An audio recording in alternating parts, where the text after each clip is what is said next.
अस्सलाम वालेकुम। Programme night addition में हम आपको खुशामदीद कहते हैं। नाज़रीन, आज सेनेट इंतखाबात में इस्लामाबाद की जनरल नशिस्त पर PDM के मुश्तरका उम्मीदवार यूसुफ रज़ा गिलानी ने मैदान मार लिया है। वो जीत गए हैं। रिटर्निंग ऑफिसर के मुताबिक कुल 340 वोट कास्ट हुए, जिनमें से यूसुफ रज़ा गिलानी ने 169 वोट हासिल किए, जबकि हफीज़ शेख ने 164 वोट हासिल किए। 7 वोट मुस्तरद हुए।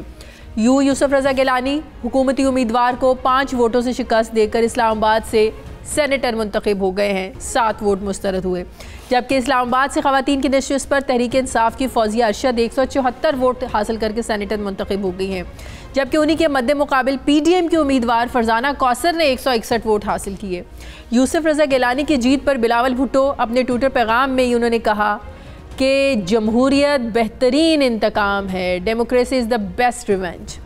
जबकि मरीम नवाज़ ये समझती हैं कि जाली मैंडेट अवाम के नुमाइंदों ने वापस छीन लिया है। अपने ट्विटर पैगाम में मरीम नवाज़ ने यह कहा कि अपने ही लोगों ने दबाव के बावजूद इमरान खान को वोट देने से इनकार किया।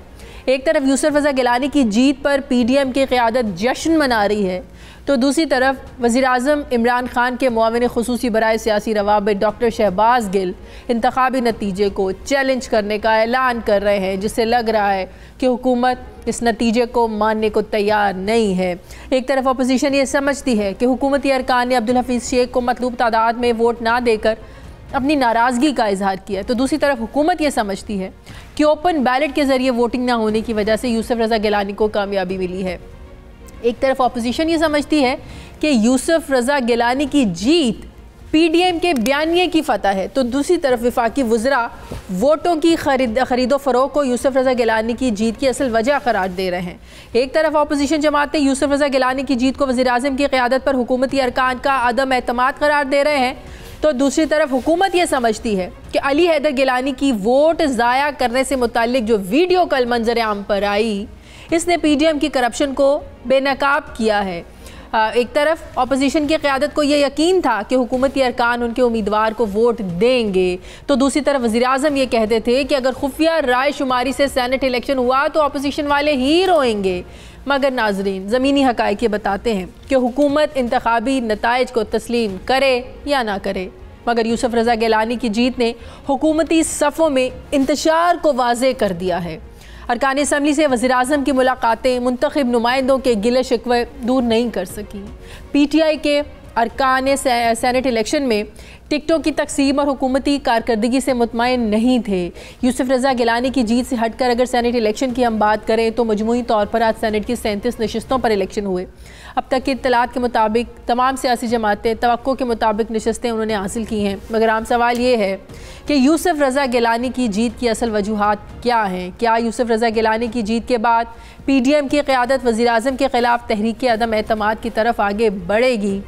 सवाल ये भी अहम है कि क्या हुकूमत को यूसुफ रज़ा गिलानी की जीत को चैलेंज करने की बजाय शिकस्त को तस्लीम करना चाहिए? इसी पर मैं बात करूंगी। मुझे ज्वाइन कर रहे हैं पाकिस्तान पीपल्स पार्टी के सीनियर रहनुमा माहिर कानून बैरिस्टर एतजाज़ एहसन साहब ने मुझे ज्वाइन किया। अस्सलाम वालेकुम, बहुत बहुत शुक्रिया चौधरी साहब। सबसे पहले मुबारक, आपकी पार्टी के रुकन आज सेनेटर मुंतखब हो गए। बड़ा एक गैर मतवक्के जो है ना नतीजा है। ज़ाहिर है PTI के इनके इत्तेहादियों के नंबर ज़्यादा थे, लेकिन अपोजिशन इतना ज़्यादा कॉन्फिडेंट थी कि वाकई लग रहा था कि कोई बड़ा अपसेट हो सकता है, जो आज हो गया। लेकिन एक और चीज़ सामने आ गई कि वाकई जो लोग ओपन बैलेट की मुखालिफत कर रहे थे वही आज जीत गए। किसकी जीत हुई है? बिलावल ने तो कह दिया democracy is the best revenge.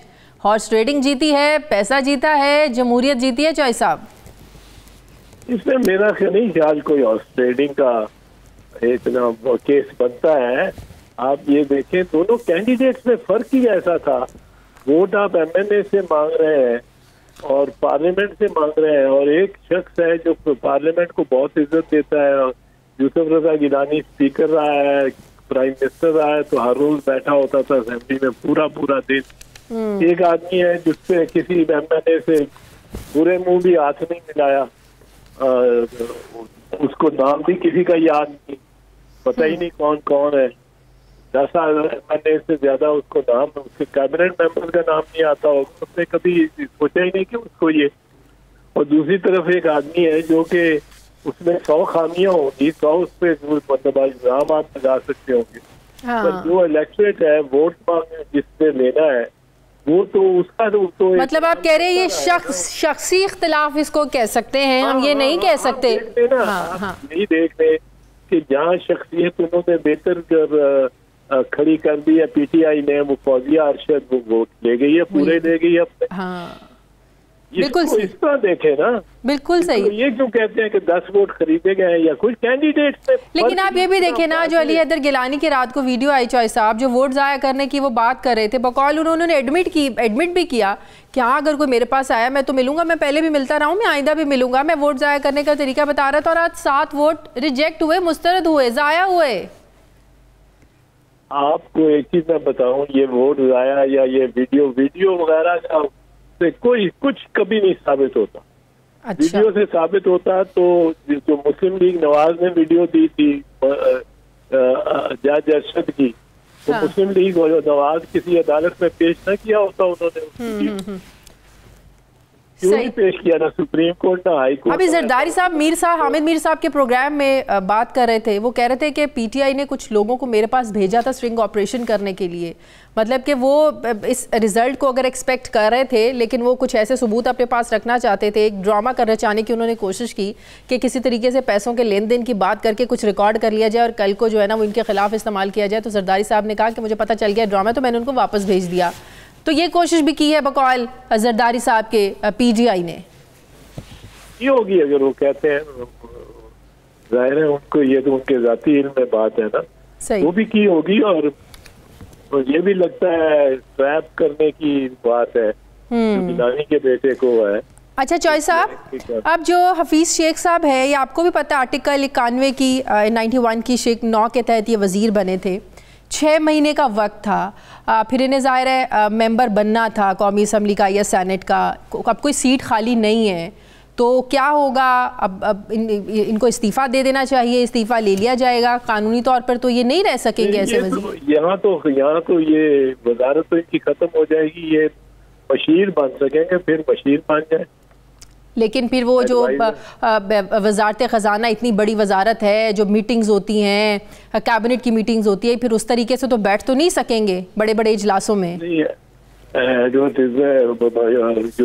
Adviser है वो असेंबली में भी बैठ सकता है, हर जगह बैठ सकता है, सेनेट में भी बैठ सकता है, मीटिंग में भी बैठ सकता है। किसने कहा कि मीटिंग में नहीं बैठ सकता? सर कहते हैं ना कि काबीना के इजलास में सिर्फ इन्विटेशन पे जो है ना वो बुलाते हैं।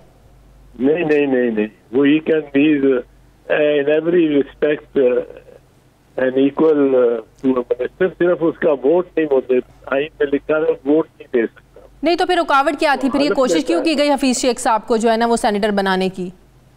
वो जरा मिनिस्टर का इंटरनेशनल बॉडीज में IMF वगैरह में जरा ज्यादा हाई रैंकिंग होता है। सही। अच्छा, अब पीडीएम की तहरीक आपको लगता है ज़्यादा ज़ोर पकड़ेगी? पीडीएम के बयानियों को तक़वियत मिली है, तहरीक अदम एतमाद भी इसी तरीके से कामयाब हो सकती है? वो अब देखें आगे कैसे चलता है, क्या इसका असर लिया जाता है। इस पे अभी मेरा ख्याल है पीडीएम अब सोच समझ के ही करेगी, एक गेन करके तो एकदम अगर आप भाग पड़े उसकी जानिब तो वो ठोकर भी लग सकती है। सही। बाकी तैयारियां किसी ना किसी कोई स्ट्रैटेजी और तो बनाएगी, पर जरा अभी भी सोच के बनानी चाहिए। इनको देखना चाहिए कि 174 वोट जो पड़ गए हैं खातून को, वो उनके कोर वोट वो है, और अगर इमरान इस्तीफा नहीं देते तो इनको मूव करनी पड़ेगी vote of no confidence. Vote of no confidence में मतलब है पीटीआई के और गवर्नमेंट के 176 वोट तो अकाउंट में आए हैं। बिल्कुल बिल्कुल बिल्कुल। अगर वो लिया जाए तो वो इमरान को, हाँ, इस बात को मद्देनजर रखना चाहिए कि नून लीग की उम्मीदवार हारी हैं। हाँ, तो अगर ये vote PDM vote of no confidence move करती है तो पीडीएम को 172 देने पड़ेंगे। अब इमरान खान का ये भी पता नहीं कि वो असेंबली डिसॉल्व भी कर दें। कुछ लोग कह रहे हैं कि वो डिसॉल्व कर दे और कहे आओ इलेक्शन में, और फिर इनके पीछे प्रोपेगेंडा में। पीटीआई ये नतीजा मानने को तैयार नहीं है जय साहब, वो कह रहे हैं हम इसको चैलेंज करेंगे। क्या चैलेंज करने से नतीजा बदल सकता है? चैलेंज का कोई खास, हाँ, इम्पैक्ट तो कोई नहीं होगा। इनके अपने लोगों ने अगर वफादारियां बदली हैं, इत्तेहादियों ने बदली हैं, इसमें पीडीएम का क्या कसूर है? नहीं, उससे कुछ नहीं बनेगा, कोई फर्क नहीं पड़ेगा, आप समझ रहे हैं चैलेंज करने से? हाँ ठीक है, बहुत बहुत शुक्रिया। पाकिस्तान पीपल्स पार्टी के सीनियर माहिर कानून चौधरी एतजाज़ एहसन साहब मेरे साथ थे। मुझे प्रोग्राम में एक ब्रेक लेनी है, वापस आते हैं एक छोटे से वक्फे के बाद।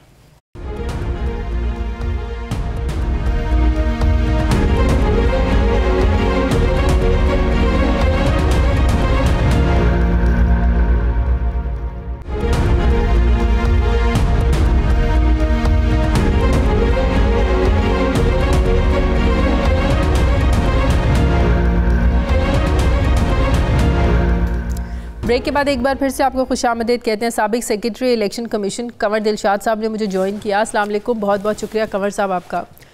कंवर साहब, एक तरफ गैर मुतवक्के तौर पर गिलानी साहब का जीत जाना, फिर रात को अली हैदर गिलानी की वीडियो का सामने आना जिसमें वो वोटों को ज़ाया करवाने की बात कर रहे हैं कि मैं बता रहा था कि वोट कैसे ज़ाया करना, वो पीटीआई के लोग थे। और फिर आज गिलानी साहब जीत गए और 7 वोट मुस्तरद भी हो गए। अगर इन सब को लिंक करें तो आपको लगता है कि रात की वीडियो का ही कमाल है? नहीं, ये रात की वीडियो तो एक ऐसे एक ज़ाहिर एक बच्चों का खेल था और सैयद अली हैदर गिलानी ने जो किया उसकी तो बात नहीं है। तो असल बात यह है कि पीटीआई के अंदर, तहरीक इंसाफ के अंदर जो मेंबरान कौमी असम्बली है, उनके अंदर एक ऐसा ग्रुप जनूबी पंजाब का ये शुरू से तश्कील पाया जा रहा था जब यूसुफ रज़ा गिलानी को उन्होंने सेनेटर के तौर पर मुंतखब करने के लिए कोई कागजात नामजदगी दाखिल करवाए। उसी वक्त के हालात बदल रहे थे कि जनूबी पंजाब जानते ही नहीं है। हाँ। इस लिहाज से कि हफीज शेख तो पंजाब में, इस पाकिस्तान के किसी कॉन्स्टिट्यूंसी में सवाए जैकबाबाद के कहीं भी उनको जानने वाले नहीं हैं। हाँ। इस लिहाज से इनका एक पहले ही एक ग्रुप बन चुका था। ये जो बाकी जो वीडियो है ये तो प्लांटेड वीडियो थी जिसके तहत कल तमाम चैनलों ने सर अगर प्लांटेड होती तो गिलानी कभी, हैदर गिलानी जो है उसको कभी एक्सेप्ट नहीं करते। अल-ऐलान उन्होंने कहा कि हाँ मैं बता रहा था कि वोट को कैसे ज़ाया करना है, उन्होंने एक्सेप्ट किया। नहीं, वो बात यह है कि जो लोग उनसे मिलने गए, 3 महीने मिलने गए, तो उन्होंने उसकी वीडियो बनाई ना, उन्होंने वीडियो और आईडी उन्होंने बनाई ना। उसको बाद में उन्होंने अपनी पार्टी को दिया, मीडिया सेल को दिया। उन्होंने पूरे पाकिस्तान में इसको सरकारी तौर पर उसको इनकरेज किया गया। पाकिस्तान के तमाम टीवी चैनलों ने उसको हाईलाइट किया। हाँ। जबकि मेरा शुरू से पॉइंट ऑफ व्यू ये था कि इसकी कोई कानूनी हैसियत नहीं है। ये इसमें हमारा जो इलेक्शन एक्ट है वो खामोश है इसके बारे में। तब बैठ के ड्राइंग रूम में बैठ के बातें करते जाते हैं और हमारे जब जो लोग बैठते हैं ना, फैसला करते हैं कि हमने वोट रिजेक्ट कैसे करना है, कैसे करना है, बैठ के मशवरे होते हैं ये कि हमने पार्टी के सरबराह को नहीं देना, हमने पार्टी रिजेक्ट करना है। ये जो 7 वोट जो रिजेक्ट हुए हैं ये दानिस्ता तौर पे किए गए। हाँ, ज़ाहिर है फौजिया अरशद तो जीती है ना, उनको तो वोट पूरी पार्टी ने दिए हैं जी, उनकी पार्टी दिए हैं। और जब देख हफीज शेख के बारे में प्राइम मिनिस्टर की जो पॉलिसी थी उस पर उन्होंने एतमाद का इज़हार नहीं किया।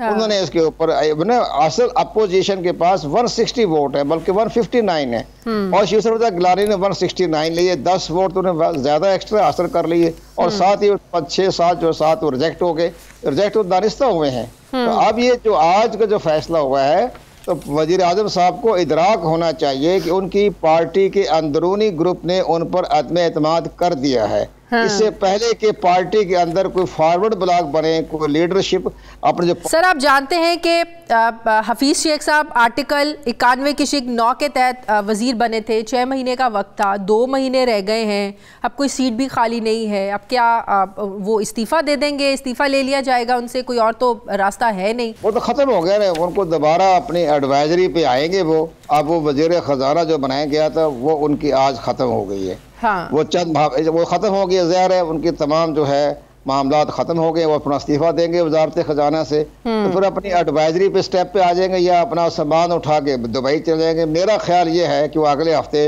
या 10 दिन में, 15 दिन में या 11 मार्च से पहले वो दुबई चले जाएंगे। उन्हें पाकिस्तान से तो कोई दिलचस्पी नहीं है। मतलब कि कोई और रास्ता नहीं निकल सकता?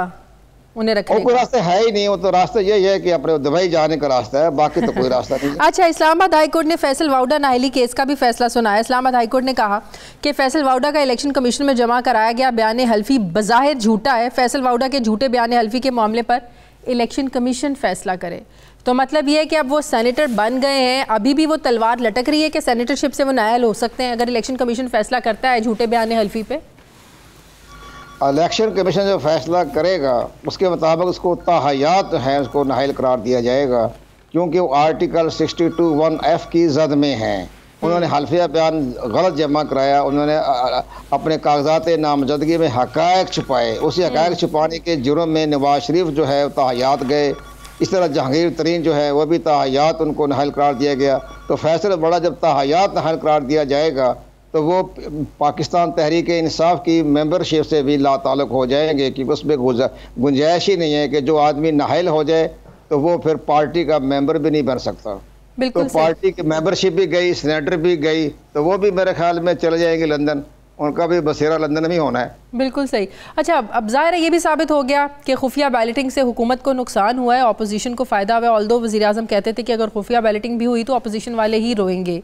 अब सेनेट में इनकी मेजॉरिटी भी हो जाएगी तहरीक इंसाफ की, तो कोई आईनी तरमीम हो सकती है आर्टिकल 226 में। अब इनको कोशिश करनी चाहिए या अभी भी इस जीत के बाद अपोजिशन और ज़्यादा मजबूत हो जाएगी? नहीं, ओके, ओपन बैलेटिंग में उन्होंने साथ नहीं देना, खुफिया बैलेटिंग ही अपोजिशन को सूट करती है। आर्टिकल 256 में तरमीम हो ही नहीं सकती, वो आईनी ढांचा है। हाँ। अच्छा, इसी तरह आईनी ढांचा आर्टिकल 226 वो भी आईनी ढांचा है, उसमें भी तरमीम नहीं हो सकती। और ये खुफिया बैलेट का तो स्कैंडल था भाई, किस बात का खुफिया बैलेट? आपने अगर किसी ने अपना वोट देना है तुम्हारे खिलाफ, वो एलानिया भी दे देंगे, वो इस तरह अपना वोट रिजेक्ट भी कर लेंगे, जैसे उन्होंने आज रिजेक्ट करवा लिया। सर जरा ये बता दें रिजेक्शन क्या होती है, जब बैलेट पेपर के ऊपर क्या होता है? आप कहीं भी स्टैंप नहीं करते हैं, ये जरा बताएं। उसमें ये होता है कि जो आपको बैलेट पेपर दिया जाता है उस पर एक बाकायदा एक तरीक़ाकार है कि आपने प्रायोरिटी 1 देनी है, जो कौमी असम्बली में तो प्रायोरिटी 1 ही बनती है। हाँ। उसमें एक सीधा निशान लगाता है, एक जो होता है ना, एक ऐसे करके। हाँ। अंग्रेजी में 1 नहीं लिखा जाता। हाँ। सीधा लिखा था, एक अलफ भी नहीं लिखा जाता, एक लिखा जाता है। उसके ऊपर जब रिजेक्ट करते हैं तो उसको लोग दायरा लगा देते हैं। अच्छा। और उसमें इलेक्शन कमीशन का जो हदायतनामा उसमें लिखा, दायरा लगा दिया, निशान लगा दिया, टक का निशान लगा दिया, या आपको दस्तखत कर दिए शेर यार अफरीदी की तरह, तो वो सारे वोट जो है वो रिजेक्ट हो जाएंगे। आप देखो, ये आइडेंटिफाई नहीं हो सकता। जो बात सुप्रीम कोर्ट ने की थी कि इलेक्शन कमीशन जो है, ये जो वोट है हमेशा के लिए जो है ना वो खुफिया नहीं है, खुफिया सीक्रेटसी जो है वो दायमी नहीं है, हमेशा के लिए नहीं है। अगर ज़रूरत पड़े इलेक्शन कमीशन ऐसे इकदाम करे कि चेक हो सकते हैं। तो अब जिन्होंने रिजेक्ट किए हैं वो आइडेंटिफाई हो सकते हैं। हाँ, देखें, जो आपके जो रिजेक्ट हुए हैं वो तो आज भी उनके पोलिंग एजेंट को, शेख हफीज़ को और जैन कुरैशी को दिखा दिए गए थे कि जनाब ये रिजेक्ट हो गए। वो तो दिखाना पड़ता है, पोलिंग एजेंट को दिखा देते हैं ये रिजेक्ट हो गए। अब ये अदालत में जाएंगे, जैसे कह रहे हैं जी हमने चैलेंज करना है, तो फिर बन जाएगा election tribunal, senate election tribunal. वो जज जो है वो 6 या 7 रिजेक्टेड वोट वो देख लेगा, लेकिन जो असली वोट है, ओरिजिनल वोट है, उनको कोई चेक नहीं कर सकता, उनको देख नहीं सकता, वो सीक्रेट रहेंगे, वो तो बकायदा बंद हो जाएंगे। सर रिजेक्शन में भी अगर 6 वोट जो हैं, ज़ाहिर है एक तो शहरियार अफरीदी का तो वो ख़त्म हो गया ना, बाकी 6 भी अगर हुकूमत के हक में जाएं तो चैलेंज जो है ना वो इनका कामयाब हो सकता है, फिर ही हफीज़ शेख साहब हो सकते हैं, जो बड़ी इम्पॉसिबल सी बात लग रही है। नहीं, वो जो रिजेक्ट खत्म हो गया ना, वो तो आपके सामने रिटर्निंग ऑफिसर ने रिजेक्ट कर दिए। तो फिर चैलेंज किस बुनियाद पर होगा? बस वैसे ही ऐसे लोगों को अपना दिखाने के लिए कि अभी हम शिकस्त तस्लीम नहीं किए, अभी हमारे पर रास्ते खुले हुए, हम अदालतें जाएंगे, हाई कोर्ट जाए, सुप्रीम कोर्ट जाए, जहाँ मर्जी चले जाए, वो तो रिजेक्ट हो गया, खत्म हो गया। बैलेट पेपर पर जैसे निशान लग गया वो रिजेक्ट हो गया, और सुप्रीम कोर्ट क्या या अक़वाम मुत्तहिदा चल जाए, वहाँ कुछ भी नहीं होना। अच्छा। ये तो हमने भी देखे, हमने भी तमाम इलेक्शन करवाए हैं जहाँ पेपर रिजेक्ट हो गए और सुप्रीम कोर्ट तक वो रिजेक्शन खत्म हो जाती है, तस्लीम किया जाता है। मतलब कि हफीज शेख और जैन कुरैशी को पता चल गया कि धोखा किसने दिया है, वो इनके अपने लोग हैं या इत्तेहादी हैं। इसका मतलब पार्टी में अब तक पता चल गया होगा प्राइम मिनिस्टर साहब को।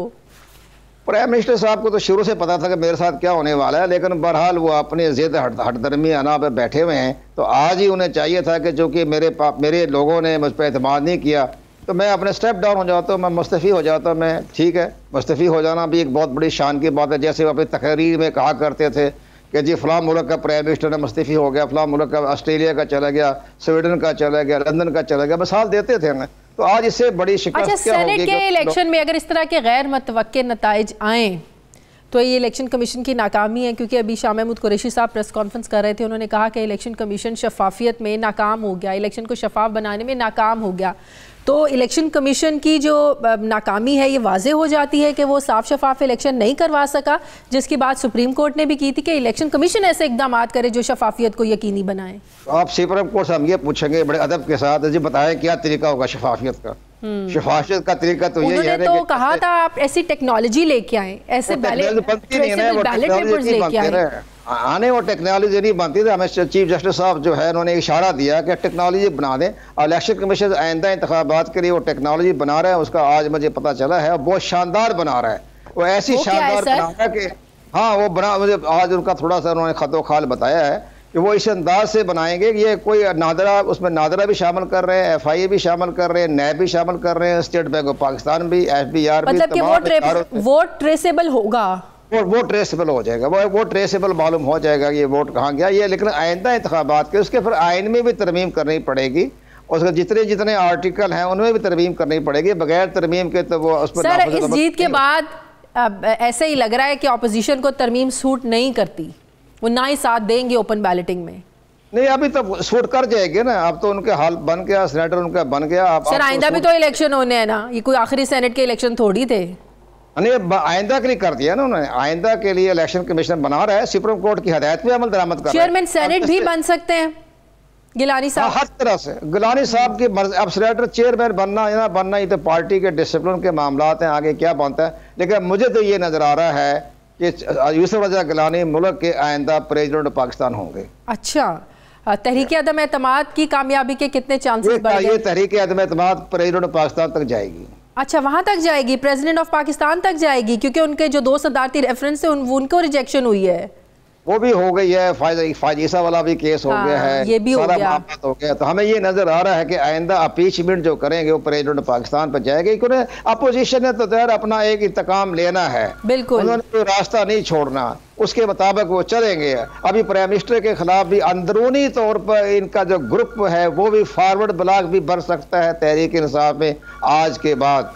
और वो तहरीक वो जब बाकी रह गया शाह महमूद कुरैशी साहब, वो जरा इलेक्शन कमीशन पाकिस्तान की शान में जरा नरम लहजे में बात करें, कोई ऐसा ना हो कि इलेक्शन कमीशन सर वो तो बात करेंगे ना, एक जीत जो उनकी बिल्कुल प्रोमिनेंट थी, जो मतवक्के थी उनके वोटों के, उनकी सीट्स के लिहाज से, सर अगर गैर मतवक्के नताए जाएंगे वो सवाल तो उठाएंगे ना।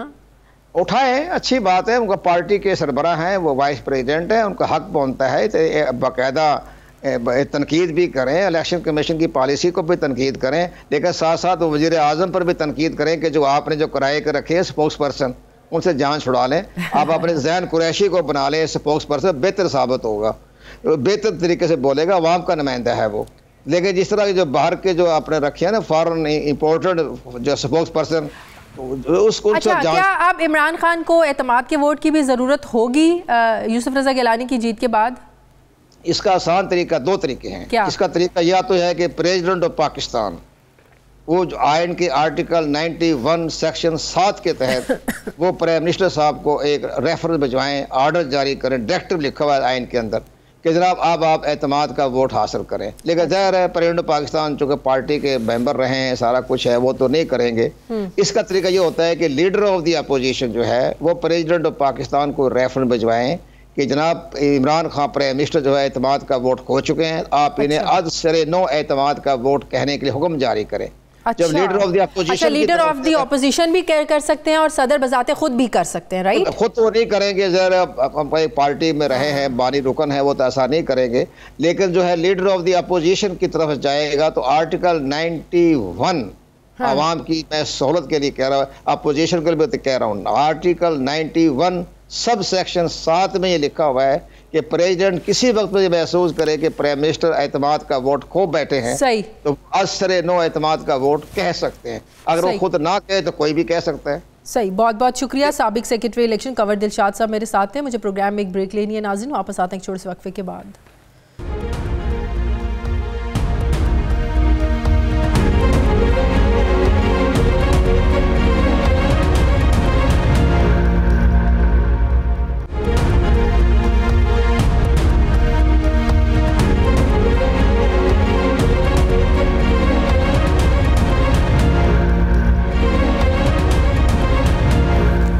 ब्रेक के बाद एक बार फिर से आपको खुशामदीद कहते हैं। सीनियर सहाफ़ी तज्ज़ियाकार सलीम साफ़ी साहब ने मुझे ज्वाइन किया। अस्सलाम वालेकुम, बहुत बहुत शुक्रिया साफ़ी साहब।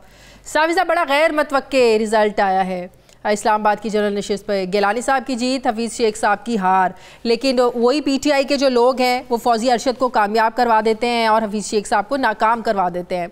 अब कितने बड़े सवाल इसमें पैदा हो जाते हैं कि ये पार्टी का इंतशार था, पार्टी के अपने सफ़ों के अंदर इंतशार है, या सिर्फ एक शख्सियत के ख़िलाफ़ PTI के कुछ लोगों ने वोट दिया है। और अब कहा जा रहा है, अभी शाह महमूद कुरैशी साहब ने प्रेस कॉन्फ्रेंस की और कहा कि वज़ीर आज़म अब एतमाद का वोट भी लेंगे शिकस्त के बाद। देखिए शाजिया, एक तो हम जानते हैं कि ये जो इस वक्त PTI है इनकी कोई सिमत मालूम नहीं है। ये अभी जो मैं आपसे गुफ्तगू कर रहा हूँ तो प्रेस कॉन्फ्रेंस हो रही है जिसमें शाह महमूद कुरैशी साहब हैं, असद उमर साहब हैं, फवाद चौधरी साहब हैं, और अब इसमें कोई एक को मशरिक़ से लाया गया है, कोई मगरिब से लाया गया है। अब ये सब शाह महमूद कुरैशी और ये फवाद चौधरी वगैरह ये कल तक गिलानी साहब की काबीना के वज़ीर थे।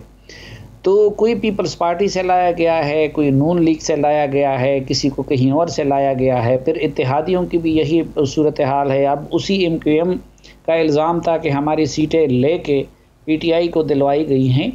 तो एक मसनूई बुनियादों पे, किसी को डंडे की बुनियाद पे, किसी को किसी और वजह से, किसी को इलेक्टेबल होने की बुनियाद पे, किसी को लालच दे के उनको इमरान खान साहब के साथ मिलाया गया था। ये PTM मसनूई नहीं लगती आपको, जो कल तक एक दूसरे के पेट फाड़ने की बात करती थी, आज अपने अपने मफादात के लिए सब इकट्ठे हैं। अगर वो इधर उधर से ला के उन्होंने बिठाया हुआ लोगों को, तो PDM में कौन सी चीज़ जो है ना वो रियलिटी पर बेस करती है सर?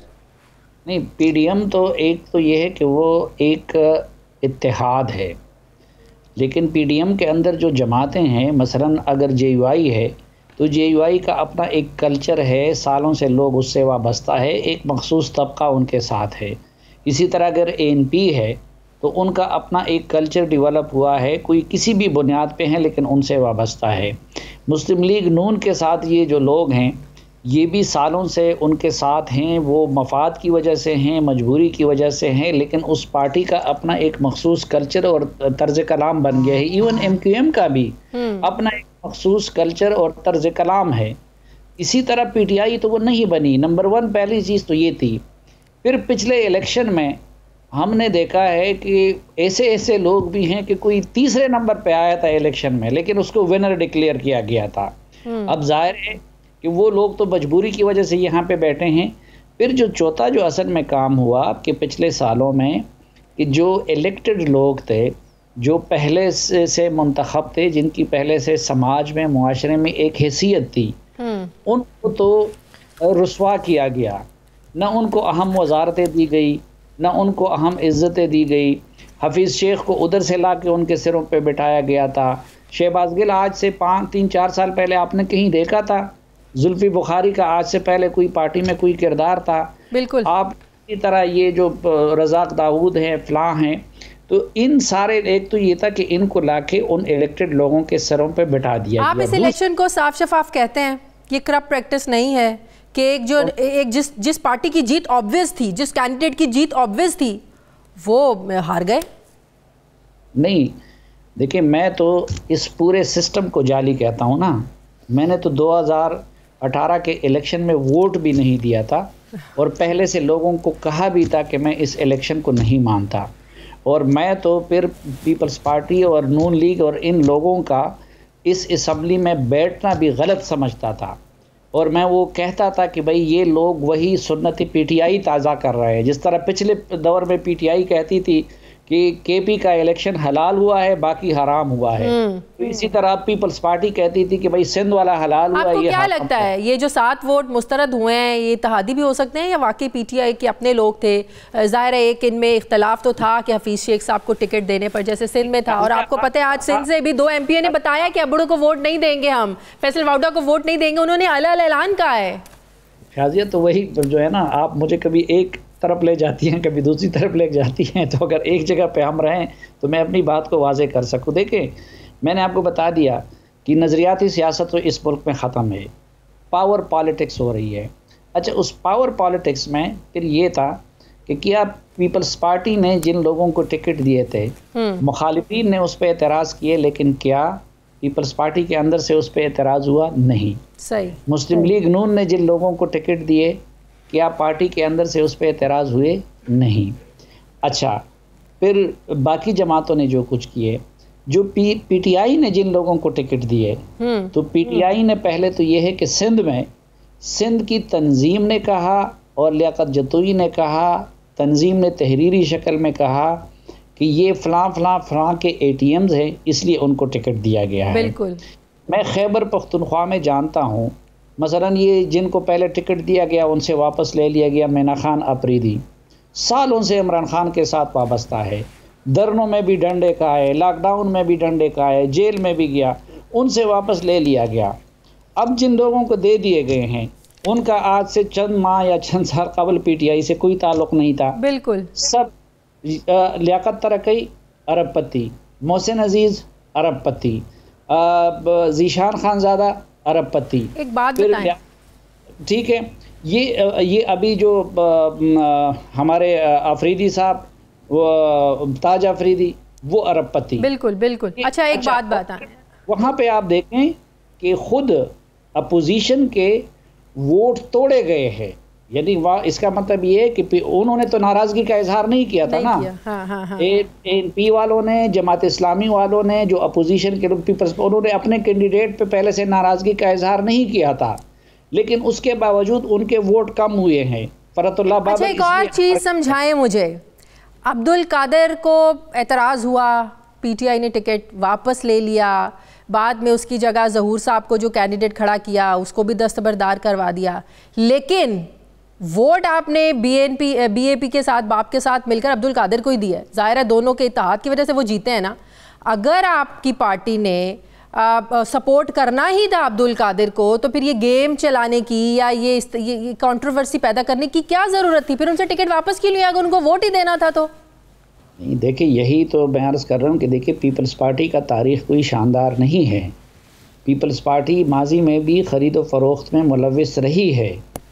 पिछले इलेक्शन में पहले बलूचिस्तान में हुकूमत गिराना और फिर सेनेट के इंतखाबात की ख़रीदारी का काम पीटीआई और पीपल्स पार्टी ने मिल के किया था। ये सब अपनी पे। लेकिन मैं जो अर्ज़ कर रहा हूँ वो ये कि ख़ुद पीटीआई की क़यादत ने इतना मवाद फराहम किया था कि उसकी वजह से हर जगह पे उसका MPA भी तपा हुआ था और हर जगह पे उसका MNA भी तपा हुआ था। अभी आपने खुद बलूचिस्तान का जिक्र किया, 7 MPAs हैं वहाँ पे। हाँ। टिकट अलाट करते वक्त वहाँ का जो पार्लिमानी लीडर भी है, जो वज़ीर आज़म का माविन खसूसी भी है और जो वहाँ पे सूबाई वज़ीर बेयार मोहम्मद रिंद, उनसे नहीं पूछा गया। बिल्कुल। फिर जिस बंदे को दे दिया गया उनसे टिकट वापस ले लिया गया। तो आप मुझे बताइए कि वो लोग क्या दिल से उनको चाहते हैं? अभी मैं देख रहा था असद उमर से वजारत छीन ली गई है और उसकी जगह हफीज़ शेख को लाया गया। ये तो लोगों ने इनको वोट दिया था स्टेटस क्यू के ख़िलाफ़ ना, लेकिन ये हफीज़ शेख कल गिलानी साहब का भी वज़ीर था, मुशर्रफ का भी वज़ीर था। इन लोगों ने तो कहा था कि हम IMF की ग़ुलामी से मुल्क को निजात दिलाएंगे। बिल्कुल। फिर तो वो फतवे नहीं लगाते, लेकिन शीरी मज़ारी के माजी के ट्वीट मौजूद है कि जो उनको IMF का और पता नहीं किस किस का बंदा कह रही हैं।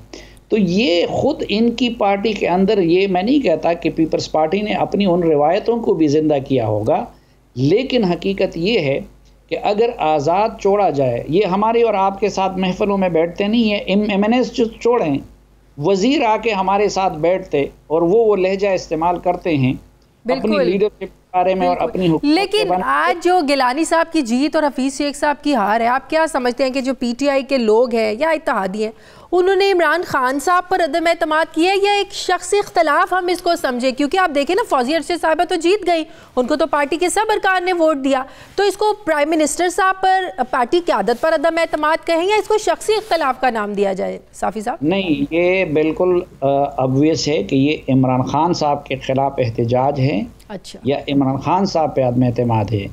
इमरान खान साहब ये जो सारे पापड़ बेल रहे थे, तो ये फौजिया अरशद के लिए नहीं बेल रहे थे। कभी उन्होंने भी उनका नाम नहीं लिया। ये कानून बदलने की कोशिश करना, ये ओपन बैलेटिंग करना, ये आरिफ अलवी से एक गैर कानूनी रेफरेंस भिजवाना, फिर ये पार्लियामेंट के अंदर ऑर्डिनेंस उनसे पेश करवाना, ये सारी चीज़ें तो हर किसी को पता था कि हफीज शेख के लिए की जा रही हैं। अगर हफीज शेख की जगह कोई और कैंडिडेट होते तो आपको लगता है कि रिजल्ट आज मुख्तलिफ होता? नहीं, उस सूरत में भी मैं नहीं समझता। आप देखें कि अगर ये बैसाखियाँ ना होती और ये सारी चीज़ें ना होती तो इन लोगों को, देखिए ये तो है शख्सी अमीरियत ना, जिस तरह बाकी पार्टियों में हैं। और इमरान खान साहब तो इस मामले में बदतरीन, यानी वो तो बिल्कुल इख्तलाफ बर्दाश्त नहीं करते, लेकिन ये पहला मौका था कि उन लोगों को अपने इख्तलाफ या नाराज़गी के इजहार का मौका मिल गया था। बिल्कुल सही। नूर आलम खान इससे पहले क्या पब्लिकली नहीं बोले हैं? कई लोग इनके पहले नहीं बोले हैं। आमिर लियाकत पहली मर्द पब्लिकली नहीं बोले थे। बिल्कुल। तो वो सिर्फ हफीज शेख का नहीं, देखिए जो MNAs और इन लोगों को बेतौकीरी हो रही है। मैंने आपसे अर्ज़ किया कि एक तो ये है कि ये हफीज शेख और रज़ाक दाऊद और इन जैसे लोग हैं सही, जिन वजह से महंगाई इतनी बढ़ गई है कि वो MNAs जब अपने हलकों में जाते हैं तो अपने वोटर्स का सामना नहीं कर सकते। ठीक है। दूसरा कि चंद मखसूस लोगों को तो वज़ीर बनाया गया है, वो असम्बली में भी तकरीरें करे, वो खान साहब से भी मिले। आपने उस रोज़ कराची के एक MNA का वो वीडियो देखा होगा कि जिसमें वो कहते हैं कि मैं 10 दिन से 5 मिनट के लिए टाइम मांग रहा हूँ कराची के मुझे टाइम नहीं देता। तो वो हर लिहाज से वो लोग बेतौकीर हो गए हैं सही। और ये मैं कि अब भी उनको पूरा मौका नहीं मिला। ठीक है। बल्कि वो पूरा मौका नहीं मिला रिवेंज लेने का। ये ज़्यादा रिएक्शन दिखा सकते हैं। सही। बहुत बहुत शुक्रिया। सीनियर सहाफ़ीकार सलीम साफ़ी साहब मेरे साथ थे। मुझे प्रोग्राम में एक ब्रेक लेनी है नाज़रीन, वापस आते एक छोटे से वक्फे के बाद।